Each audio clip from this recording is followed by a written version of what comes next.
కర్నూలు జిల్లా Mantralayam YCP MLA Balanagi Reddy ఎక్కువ చేస్తున్నాడంటూ CM Chandrababu ఆగ్రహం వ్యక్తం చేశారు. మాధవరంలో మంత్రాలయం నియోజకవర్గ పార్టీ కార్యకర్తల సమావేశంలో ఆయన పాల్గొన్నారు. వచ్చే స్థానిక ఎన్నికల్లో వైసీపీని చిత్తుగా ఓడించాలని సీఎం పిలుపునిచ్చారు. మంత్రాలయాన్ని అభివృద్ధి చేసే బాధ్యత తనదంటూ చంద్రబాబు హామీ ఇచ్చారు. రాష్ట్రంలో రౌడీ మూకల తాట తీస్తామని ఆయన హెచ్చరించారు.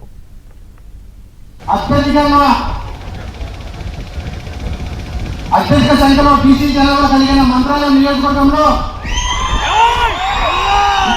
ఇక్కడ బీసీలే అభ్యర్థిగా ఉండాలని నాపై నమ్మకం ఉంచి నాకు నియోజకవర్గ బాధ్యతలు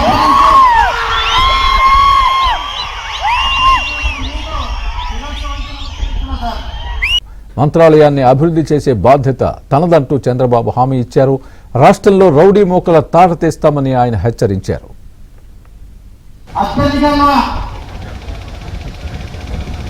అత్యధిక సంఖ్యలో బీసీ జనాభా కలిగిన మంత్రాలయం నియోజకవర్గంలో